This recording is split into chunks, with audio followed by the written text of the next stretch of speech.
I was a really shy child. I was that kid that was like clinging to my mom's skirt. And I think I was originally attracted to it because I was underneath the water and I didn't really need to relate to other people.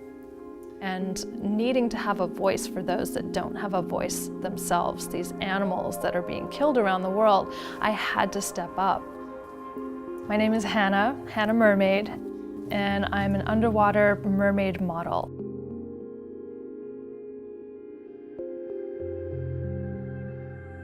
I was always so obsessed by mermaids. It was something that was really deep inside my soul from a very early age. I created a mermaid tail out of an orange plastic tablecloth material.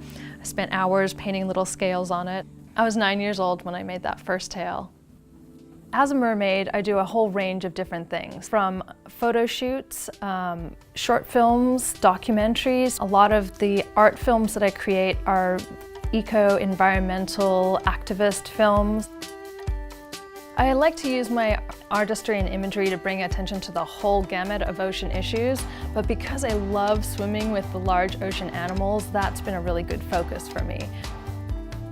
One of the first mermaid protests I did, they were building a new bridge and bulldozing this whole area of wetland. So I got onto the middle of the bridge with a whole bunch of people, and everybody got moved away by the cops, and then there was just me in a mermaid tail left sitting there, and I was like, I can't walk. So they didn't know what to do. They were like, do we pick her up and throw her over the shoulder or what? And it ended up on the front page of the Byron Shire News, and I recognized that the mermaid was a really great vehicle for making change.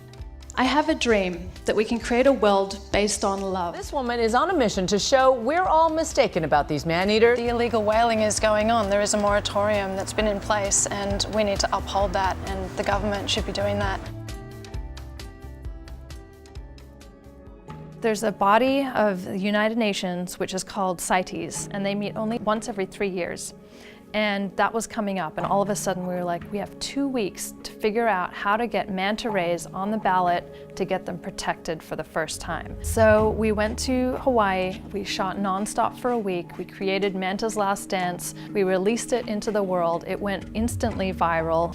The next day when they went to make the vote, 80% of the delegates from around the world stood up in favor of protecting manta rays. I feel like we highly contributed to awakening the world to how beautiful, magical, docile, and harmless these animals are, and actually got laws in place to protect them. What I've created is more a theory of inspiration over devastation, and it inspires them to love as opposed to guilting them into action. I've only had a full-time job for 4 weeks of my entire life.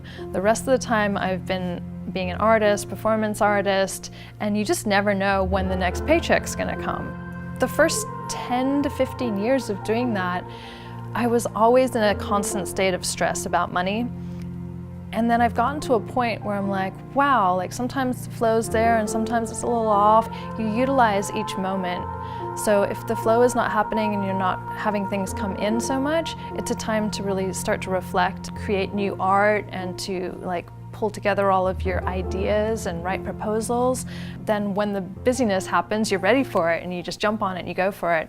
And it's really about embracing what it is you're passionate about. If you feel kind of nervous about doing something and you're like a little awkward, then other people are gonna pick up on that and think that you're weird. If you're like, I'm a mermaid and it's awesome, other people are like, wow, that's cool. So it's really just about embracing your passion, whatever that is.